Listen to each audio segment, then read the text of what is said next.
journey. The goal is to make it as stress-free as possible. And that is what we're doing here today. I have been doing this workshop and sharing the information with all of you for the last 6 years. This workshop has been a result of lovingly working with our clients. And as you can imagine, when you are making a move and you have to pack up stuff, most of the time people just don't realize how many things they have accumulated over the years. I think 100% of our clients have been in this position, and that's what we talk about. So just a little bit about us and why we do what we do. I am a licensed real estate agent by trade, and my sharing information, making it understandable and easy to use is a passion of mine, besides, of course, working in my practice full time. We have been helping our clients move across the United States and Canada for the last 16 years. This is what I jump out of bed every day and do. And sometimes it's 7 days a week. So what we do, what we need to do, because our mission is to help anyone with a desire and the goal of becoming homeowner. And as you move through your life journey, we are there to help you take it each one step at a time. Part of that is also our complete moving and concierge services solution, where we help you from start to finish. And if you're telling me, Olga, we're not making a move, that's perfectly okay, because there's always something to do in your home. I'm sure you can relate to that, which means that if you need any contractor recommendations, other professionals, we're heading into the tax season, staging inspectors, decluttering, maybe just some muscle to help you on your journey, that is what we do. So that's that. Now, let's jump in and talk about decluttering and why is it so important. I think that it's not just a fun and hip thing that you see on social media and that you read on internet in the articles, but it's actually something that is essential for our well-being. And if you look at a couple of questions that I have listed here for you, these are the things that I've asked some of my clients when I said, think about the declutter or the stuff that you have. What are some of the top things that make you anxious that come to mind? And this is what they came up with. And I do believe that most of us can relate to these in one shape or form, whether it's today or tomorrow. A lot of the times we don't know where we're going to start. It is growing over time if it's left alone. And I want you to think about the perfect example of that is mail. It comes into your house almost every day of the week, unless it's a weekend or a holiday. And paper especially is such an attractor of dust that I really am myself focused on keeping a track of it. And I do have some ideas and tips for you as well today on that. If you think about it, with all the stuff that we have, whether it's clothes or dishes or fun stuff, 80% of it we rarely use. We are all by nature creatures of habit. And that means is that once we figure out that capsule items, the things that we really like, we're going to use them over and over again. And that is it. So after today, when we're talking about it, the goal is for you to become mindful about what we're talking about. So that way, as you go forward, you're going to say, oh, that's right. I only use a quarter of my wardrobe. Maybe I should do something with the other stuff. Of course, with time, it's going to become too much. It becomes painful. And then you say, well, I don't know where to start. I don't know what to keep. And what if I can't throw these papers away? What if I'm going to need it, right? You go into that rabbit hole and that's it. And after that, you're like, forget it. You throw up your arms and then you go do something else, right? So I think a lot of you are here because of that. And that's what we're going to talk about today. The stuff that we have affects our lives, our happiness, health, and productivity on 2 levels. One is conscious and the other one is subconscious. And the easy way to differentiate between the two is this. Most of the time, the things that we do on autopilot, our habits, for example, when you get up in the morning, you have a certain routine that you do, you don't even think about it, you just do it. That is what we do on the subconscious level, right? There's somewhere the operating system when our brain says, all right, when you get up, you're going to brush your teeth, grab a shower, then you head into the kitchen and make some coffee.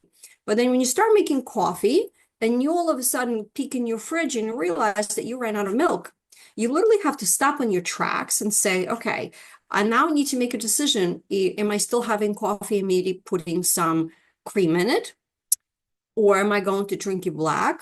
Or am I switching from coffee to tea? Or another suggestion that I have for you is if you have some vanilla ice cream, if you put a dollop of ice cream in your coffee, you are in for a true treat. So that is a good backup plan if you ran out of milk.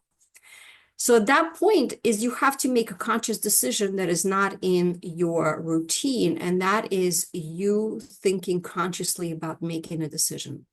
I can tell you with 100% certainty from the research that I have done with hundreds of clients that we worked with is that clutter can absolutely be a source of stress, depression, health issues, especially if this is something in your favorite room. Maybe it's in your bedroom, family problems, family disputes, concerns, and also home disrepair. That is what I see quite often when I'm working with clients. And sometimes this home disrepair can get a pretty big ticket item that is going to cost a lot of money. So when you are thinking about clutter and stuff and the crap that we all carry around, I want you to trust your gut when you are starting to work on these different things. And when you are touching something, and let's say you're starting on this project, which is what we're going to do next, I want you to trust your belly, your gut. And then if you pick up something and it does not give you excitement, and like the first thought is like, ugh, guess what? You need to release it and you need to get rid of it one way or the other. So that's what we're going to start next. I want you to be this person and put on that red cape that you see at the top right-hand side of your screen, because that is exactly what you are going to become starting today because you are on this journey. And how we're going to do it? Very small steps, just one foot in front of the other every time we have an appointment and that we're working on this project. That is exactly how we're going through this mountain that you have in front of you. And each and every one of you has a different plan, a different decluttering journey that you're about to embark. And that's why this process is going to be different for each and every one of you. However, there are some things that we all can do together and plan for, and that is how are we going to get started. So the first thing that I'm inviting you to do is setting aside 1 hour appointment with yourself. You're going to block that time, and you're going to this is going to be an appointment just as important as if you're going to your doctors to get blood work done, or you're meeting with your accountants to get your tax paperwork taken care of. It is just as important, and you're going to keep it. So because you don't have a lot of things going on. And I do recommend doing this in the morning because that is when you have the most upbeat energy and you don't have your long list of things that you're going to get buckled down with, which you guys know we all do have. So then we're going to eliminate all of the distractions. I'm going to take all of your excuses away today and all of your distractions because I know them all. Trust me, distractions are, most of them is going to be your phone, yourself on this project. Your phone is going in on a silent mode. It is not going to jingle, jangle, zing, zing. It's not going to vibrate. It's not going to be jumping on your desk. It's going to be put away for 1 hour, right? You need a timer to help yourself stay on track. So you can use your microwave, your oven timer, or you can use one of those portable little food timers that you can use because that is also going to go for 1 hour and then it's going to remind you when the time is up. Next up, changing into comfortable clothing because you're going to be moving and you want to be comfortable when you're moving.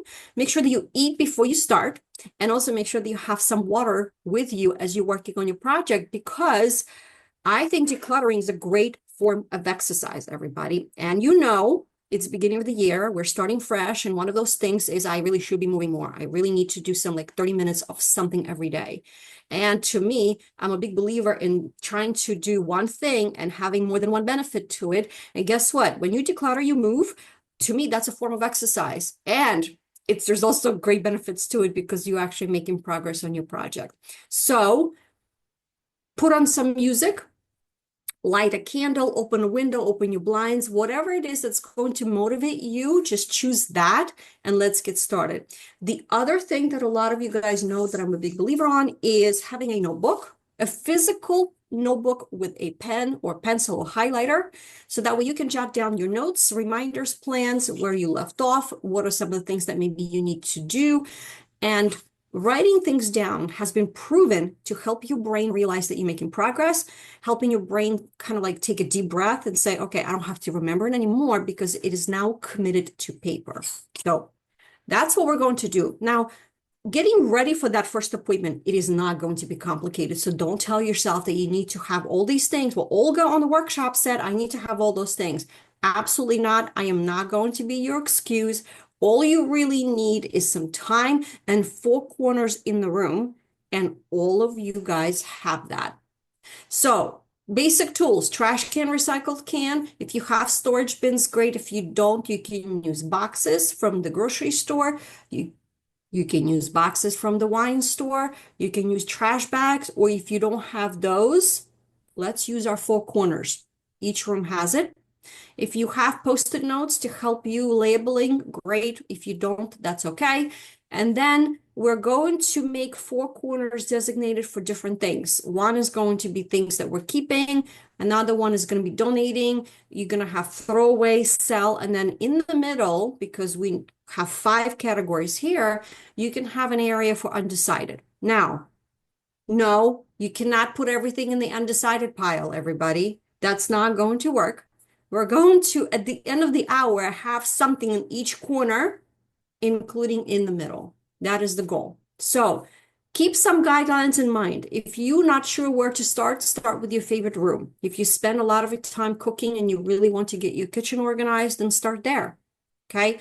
So as you are picking up stuff and you have your timer ready to go, when you look at something, ask yourself, when was the last time I used it? Do I really need it? And then ask yourself and say, okay, how am I feeling about this? This is something that's going to bring me joy, support my vision where I'm going and planning forward, or is this going to drag me down because, okay, last year I looked at it and thought I could use it. I haven't really thought about it for 12 months. Do I really need it? Okay, this is kind of like the process that I go through when I get ready for a new year. I try to go through some of those things and, it could be a basket at a time. It could be a drawer at a time, but I'll ask myself, okay, was this here last year? Did I really need and use it? Did I really think about it? If I haven't, out it goes to donation or trash. Okay, so as you are working through, you're going to stay focused. At the end of your 60 minutes, when that timer goes off, you're going to stop for a second so that way you can analyze what you have accomplished. And believe me when I tell you, you'll be surprised how much you can accomplish 1 hour. That's one. And two, no matter how little you do, even if it's one drawer, it's better than where you started before. 100%. Okay. So when you wrap up, I encourage you to take your notebook and your pen and just sit down and say, okay, I started in the kitchen because that was my plan. I organized 2 drawers and I started working like clockwise, right? Let's say we're going to work from left to right. And this is what I accomplished. And here's what I need to do. I have a bag of stuff I need to take to the donation. I have stuff that needs to be recycled. I have stuff that needs to be trashed. Or if you found some things, maybe it's in a different room and you say, you know what, I need to ask my kids if they want it, or I want to give this to someone. You make a plan and you give yourself a deadline. If you don't give yourself a deadline, it's not going to get done because it's like a never-ending project. And I don't think any of you want to do this every day for the rest of the year. So that's what we're doing. Now, as we go through this workshop, the next few slides is where we focus on each room at a time. So depending on what you want to accomplish, then you pick and choose and then focus on the information on that slide. There's going to be a lot of information packed on each page, but the goal again is if you say, Olga, I want to finish on my kitchen, great, go to the kitchen slide and just study it and take your time to really analyze, okay? So the goal is setting realistic goals and expectations. And you know what that means to me, because I am a very practical, realistic person. It means one drawer at a time, one box at a time, one something at a time. Because if you do this and it took you 15 minutes to figure out that drawer, awesome. Then you move on to the next one. But if you took you a whole hour to do that drawer because there was a lot, or maybe you could not make your decision right away, that's okay too, right? That's the goal, is just one thing at a time. And that's how we're going to get started. So let's jump in and start with the kitchen because that is what we were talking about here. I have a lot of ideas, of course. And the first thing that I want to share with you, and I think you'll agree with me, is that we're not decluttering as a fun for funsies, and we're going to do this for the rest of our life every weekend. I don't think I want to do this. I don't know about you guys, but I think you'll agree with me, which means that the goal is not only to declutter, but also figure out some kind of system to help us manage our lives going forward. And that means let's make our lives easier. I think you'll agree with me. We're not going to make our lives more complicated because they are complicated as it is because we're all handling a million different things, whether it's your personal life, family, business, and a million other things. So how do we do that? I invite you and encourage you to invest in the systems to help you manage the things that are there for you to have a live and good life. And that is an investment that you will need to make. So what does that mean? The goal is, let's say you are working on your house. The goal is for you to utilize the space that you have in the most efficient way. If you live in an older home, that means that you maybe are strapped for space because your closets are small. So how do we take the space that we have in front of us and say, this space needs to work for me? If you are a big coffee drinker and you love the idea of having that coffee bar, awesome. So what space can we take to create that coffee bar for you because you know it's going to make you happy? If you are a big cook, how do you set up your space to work for you so that when you're cooking, you have everything set up just right? Okay.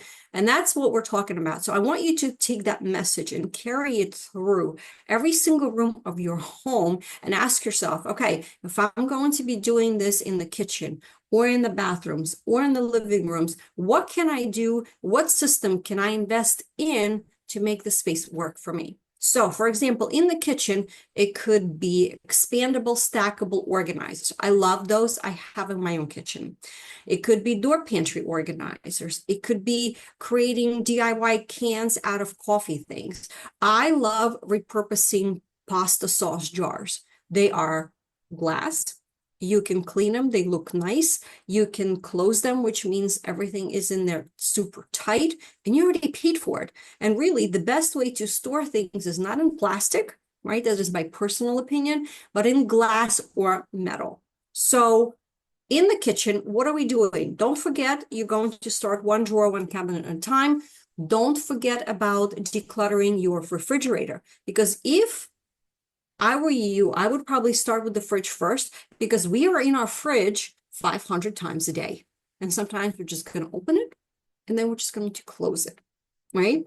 And if you organize your fridge and you designate spaces for different things in your fridge, you're also going to save money when you're grocery shopping. Because if you know you're running out of ketchup and the ketchup is in its space, then you just make a note on your refrigerator that you need to buy ketchup next time you are at the grocery store.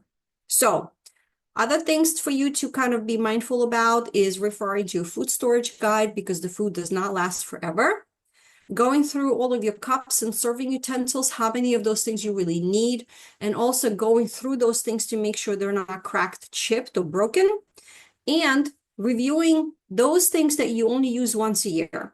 What do I see every time I go into clients' houses is Instapots or popcorn machines or ice cream machines or cotton candy machines or whatever it is. They're like in parade and taking up so much space. So I want you to think about what you can invest in that it could be serving multitude of purposes. Like my favorite thing that I have is my Instapot. I can steam stuff, I can cook in it, I can saute in it. It's got now a sous vide option, like all of those things. Guess what? It's just one pot. And then what I also like with it is the metal insert that you actually cook in. I like it to defrost meat in it because it's thick walls, it's tall, and it's big, and I can just put it in my sink. That to me is a worthy tool system to have because it does multiple things and it's just one. So food for thought for you. Now we're heading into bathrooms. So this page is designated for bathrooms. And I think especially in bathrooms, because most of the time they're small. If you're in the apartment, it's tiny. If you are in a smaller home, bathrooms are very tight spaces. So I want you to literally walk, stand in the middle of the bathroom, do a 360 around and say, okay, how can I use every nook and cranny to make sure it makes sense for me, for my life, to make it easier for me? So some ideas would be coordinating your things that you use every morning, every night. What does that routine look like? And putting it in like a shoebox. Going through all the stuff you use on the yearly basis. Believe me, it's not worth it. When the stuff is not refrigerator, it means it has chemicals. That means you need to throw away old products, whether you like them or not, whether you use them or not, every year. A lot of times we feel bad because we spent the money and we bought it. And let's say it's that one eyeshadow and it's sparkly, and you only needed it for one night and you just don't want to throw it away because you still have a full thing. But again, every year it's going to get more chemically and you're going to put it on your body and then it's going to get absorbed. And my philosophy on this is this. I can help you buy any real estate that you want or desire or can afford. We can buy you a house down the shore. We can buy you a house in the mountain. Let's say you don't want to live here anymore. It's too cold. You want to move to the south. Not a problem. That's all achievable. But the body that you were born into is the only one that you have, and you really do want to take care of it. And the chemicals get absorbed into your skin and they go into your bloodstream. So just some food for thought for you. And that also includes making sure that you are cleaning out your makeup on a regular basis. I do recommend that you do that every 6 months, not once a year, because especially the things that you use on a regular basis. So, and I have some suggestions here for you. All right, let's head into the bedrooms. It is your peaceful place. And this is where I strongly suggest that if you're not sleeping well, you may want to start with that place first. You really do, because for the brain to process the clutter, it takes a lot of mental effort and energy. And if you're not sleeping well, I want you to, again, stand in the middle of the room and do a 360 and see how can we create more visual airspace. That I think is super important. A lot of people don't realize just how it can affect your personal well-being. Here, we are going to be focusing on our closet. And remember when I told you in the beginning that 80-20 rule, I really want you to be mindful about how that rule fits in your closet. So some questions that I have here for you that I want you to ask yourself as you're going through your clothes are these. Does it fit? Have I worn it in the past 12 to 15 months? Am I going to wear it again? Do I actually feel good when I wear it? Is it in style or is it my style? Is it damaged and do I have time to fix it? And if I was to shop right now, today, would I actually buy this piece? And the idea is, I don't want you to think about this as you're throwing it away, even if it's item that has new and has tags. Think of it this way, you're donating it to create more room for yourself in your closet for someone else that may make that their statement piece. So this is how I always approach donating something. I'm not losing it. I'm giving someone else an opportunity to gain a piece that's something or something else that they're going to appreciate. So a couple of ideas that you can use. You can put a donation bin in your closet, and then when it's full, it goes out. And if you are not sure, say, Olga, you know what, I don't know about this 20%. I think I wear everything.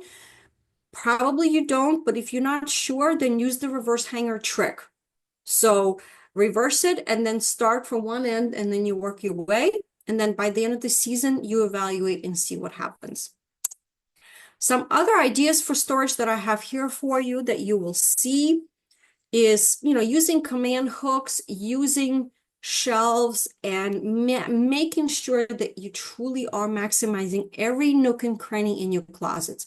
I can't tell you how many times I look into people's closets when we are looking at homes, and then they have all the top completely empty, and then all the bottom because they have some sweaters that are hanging. You really are losing out on all that space. So lots of organizing ideas that are around wardrobes. You can even put a dresser in the closet if you maybe are short on funds. That is something that I have utilized, is actually have a dresser in my coat closet, because I found it to be the easiest way without making holes in the walls to store a bunch of things like hats and gloves and all of the weather related goodies. Now we're heading into living room and family rooms. So here, a couple of areas to focus on: books and magazines, going through all of your electronics and cords, and then also going through your pillows and blankets, especially if you have furry kids. They certainly love to lounge on pillows and blankets like humans do. And perhaps it is time for you just to go through them and see if they're just too ratty. You know what? Just throw them away and buy some new fresh things. Don't forget to go through your pictures. Perhaps it's time to update our photos. I think a lot of us take a lot of photos, but we never print them. And that is one thing that I always encourage my clients at the end of the year, is just to head over to CVS or Walgreens, and you can print things very inexpensively. Also go through your DVDs, CDs, and VHSs. You can donate them, toss them, or actually sell them, because it seems that the VHSs and VCRs are sort of kind of like antiques now, but they're coming back. So you just never know. And also try to hide some things and get that visual space back. You can use interesting shelving ideas. You can use ottomans, like boxes and decorative ways to hold things. And you can even use the dining room buffets as a way to actually make your way into the living room. That's one of the things that a lot of clients ask me, is how do we get rid of the dining room hutches? Because if you are of a younger generation, you'll know that most of the young people they don't have the same views or attachments to those things as the older generations. And the hardest things to get rid of is the bulky dining room furniture, especially the hutches. So the top part, nobody's going to want, but the bottom part that you can see on the picture on the right bottom, you can actually use in your living room, and you can actually put things in there and hide things and really be strategic and mindful about how you still keep things, but they are not kind of in the view. Here's some other suggestions for you if you have those small spaces. These are some of the things that I actually took pictures of when I was looking at houses, because I always love when people get really creative. Use your doors, use some hanging shelves, use the shelves above the toilets in the bathrooms, the shoe cabinetry. I love all of these ideas. So hopefully you can get some of your own ideas flowing as well from these examples. Here's some other ones. In the kitchen, some really cool shelving, and underneath your beds, all that space that is a lot of the times is not used. You can get some really good totes or sliding shelves for you to use. And also, again, your vanities. Think about all that space that you have in your bathrooms, under your sinks, whether it's the kitchen or the bathroom. Use up all that space. Use the space on the doors. That is the goal of trying to be very, very creative. There's some more toy clutter hacks. Those are the things that we used to get very commonly, is how do you organize toys? And I remember those days, although my girls are a little bit older now, but I love the idea of just having tote bins and big baskets and just kind of putting things and organizing them that way. So garage, basement, and shed, we kind of combine them in, is to take as much stuff off the floor and to use as much of your ceiling and your walls here. How do we do that? Awesome organizers, shelves that you can hang to your ceilings. You'll see that in the picture on the top right. The goal here is really for you to use your garage to store your car, because that is the second most expensive item that we own, and then have other spaces truly work for you. And I love the idea of getting the ceiling to work hard for you. Now, we were talking about the documents. As I mentioned to you in the beginning, this is one of the questions that comes up all the time is, Olga, what do we do with paperwork? What if I don't know what to keep and for how long? I have some good ideas here for you.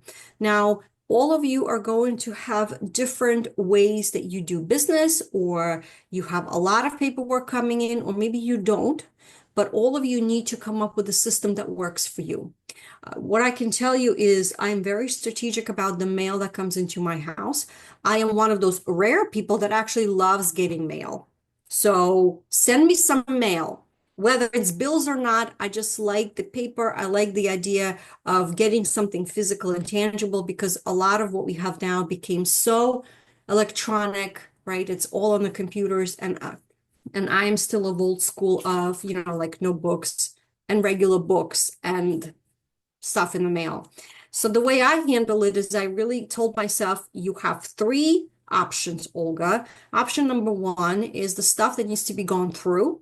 That is the mail that is up to my review, and that goes into a specific drawer in my cabinet. My whole family knows that if something that they want me to review or the family needs to review, it goes into that drawer. And then the other one is going to be the shredding pile, and the third one is my recycle basket. That's it. And then I also have, when you have your circulars for the stores comes in, I have a basket in my dining room that's where all the circulars go.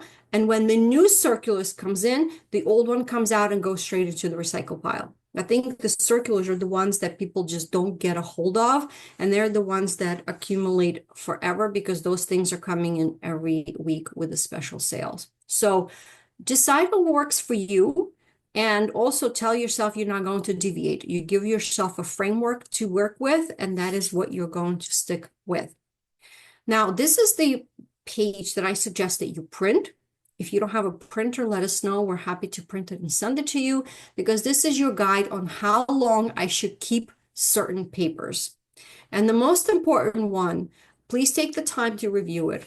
But the most important one is the last one, the category, the two of them actually are keep forever, bullet point, and then the other one is always shredding. So keep forever is one of the most important things that you will have. And those are the things that are hard to replace, things that are maybe mementos to you, documents that are very important, legal paperwork. Those are the things to keep forever. And if you're going to keep them in your home, you need to invest in a safe. You can buy them at Home Depot. I've seen them at Lowe's. I've seen them at Costco. They're inexpensive, but that is the system that you're going to invest in. And that's where all these things are going to be kept, because if God forbid something was to happen to your home, your papers that will take forever to replace, or they cannot be replaced, are still going to be safe. So that's one. And the second point that I want to bring to your attention is, if you are going to be getting mail and you know you don't need it, if it has any of your personal information on it, I want you to shred it. If you are not sure if you should shred it, you need to shred it, because if you overdo it, it's not going to hurt you. But if you underdo it, you just never know. Especially with all of the scams that are going around nowadays, don't leave it to chance. Shred it. You can get a very simple shredder on Amazon. I have one that's sitting next to me. I shred everything that has my name on it, even if it doesn't have any financial information. I don't want anybody getting hands on this kind of stuff. Now, recycling is easy as 1, 2, 3. I found it very helpful to drop stuff off to like Office Max and Staples when it comes down to like electronics and printer cartridges, things like that. I encourage you to also take advantage of your recycling that you have at home. And also, a lot of the times your county and your township will have special days. So check on those things and do your best. I really think that we should recycle more, because I think it's going to get even more sophisticated and more challenging, because of course our technology is getting more sophisticated. And I know that Home Depot, that Best Buy, some of the stores are really trying to help the population to do that. So take your time next time you go into Best Buy, what you can actually recycle there, and check out Home Depot. They also have these bins as you come in and as you exit. You'll see them in like their entryways. So take the time to see what they have to help you with these projects. So What are we doing in terms of, you know how we did our four corners. So now let's talk about what do we do with the stuff that we actually have now organized. So we talked about recycling. Now we're talking about throwing away. My suggestion to you to do a little bit for every time you have a trash pickup, whether it's once a week, whether it's twice a week, throw away something. Okay. If you have a lot, you can take advantage of your township or your county bulk day. Or you can maybe utilize services of the trucks, like 1-800 Got Junk or junking trucks. For hazard trash days, these are special days. These are the things that you cannot just throw away. So I want you to just create a tote or a box and put it in your shed. And that's where you're going to store those things. Now, beginning of the year is a good time for you to go on your county website and see when these days are usually scheduled. I know that in my area, they do them twice a year, in the springtime and the fall. Put that calendar date on your refrigerator calendar and your Google Calendar so that way you don't forget and you can start putting those things together now. What about these things? Keepsakes for loved ones. That is a question that I get all the time because I think we all feel guilty if we inherit things or things get passed down to us. But I want you to think about it this way. You choose a few pieces to display. You can make like an art or collage or something. Then you take the photos of the larger pieces. You want to see if any members want anything, and then you donate the rest. Don't forget about taking care of your photos in your albums because those are the memories that you really cannot lose. And it's time to actually invest some time to digitize those photos. You could do them in the library if you want for free, or you can utilize some of the services that we know that are available. And one thing that I want to remind you is that when you are going through these things, and let's say you have things that are from your great aunt or your grandmother, and they occupy the space that you have in your attic, and you feel guilty because you feel like you're letting your family down, I want you to think about it this way. You are creating the breathing room in your current life, freeing yourself of that extra weight and recognizing that what's important, most important that is happening right now, not those boxes in the attic. And you give yourself the ability to create your own memories and create your own keepsakes that maybe you may want to pass down to your family. So selling and donating, I have a list of ideas and companies and websites that you can use depending on how much time you want to invest or whether it's a lot of time because you enjoy doing that or as little as possible. And some final thoughts for you. The goal is, of course, when we're talking about decluttering and we're trying to kind of get a sense of maybe where we want to start and what we want to do and how much we want to do and when. But the goal is that once you embark on this project, the goal is, of course, is to maintain your life and to help yourself never be in that situation again where you have this huge mountain in front of you, right? So put stuff in a basket, and then once a week, you're going to sort it. Schedule a few times a year to donate those household items or the personal things that maybe you no longer use or need. My suggestion to you is keep a box in your closet, in your kid's closet, in the garage, in the shed, in your laundry room. And then if you come through something, that's what I do. I was like, you know what? I'm not going to use it. I'm just throwing it in that box. And then eventually that box is going to get full, or I throw stuff from one box to the other. I put it in the back of my car. And next time I'm next to a thrift store, off it goes. I do it on the regular basis. Okay. 1 in, 1 out rule. If you buy a shirt or you buy something for your kitchen, that means one item needs to come out.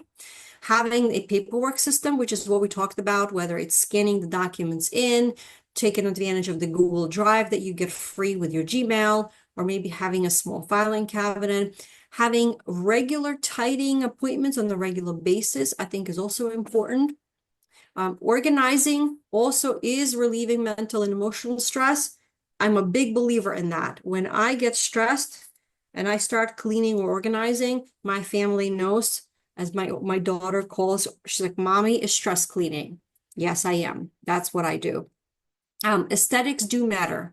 Having a visual calm is more important than you think because it affects you on that subconscious level. Right. And having systems are very helpful, and that should simplify your life. And I think that's the goal as we talked about earlier.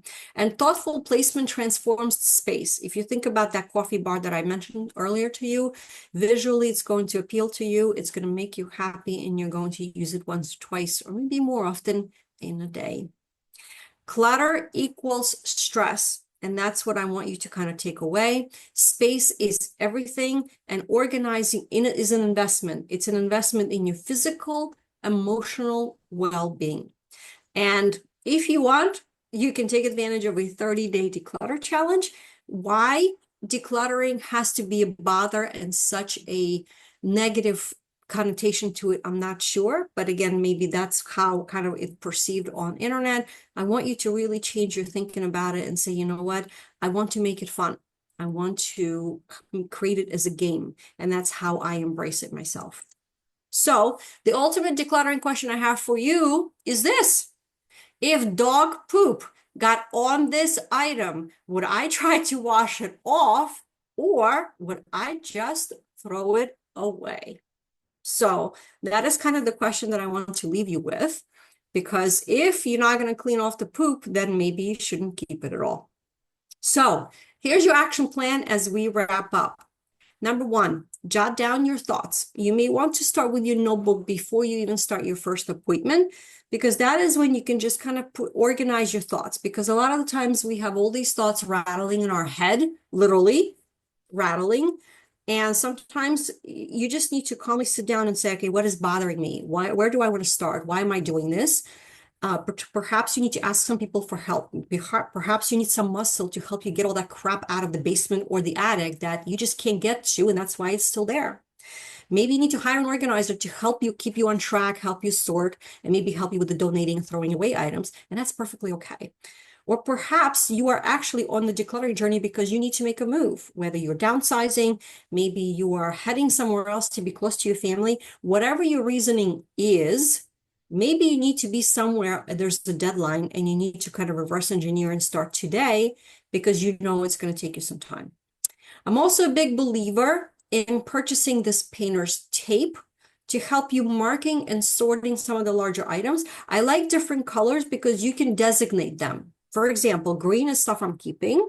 Red is stuff I'm getting rid of. Orange could be things that you want to donate. Yellow could be the things that you need to give to your family. So however you want to designate it, I find the different colors of the rainbow not only fun, but also helpful for you.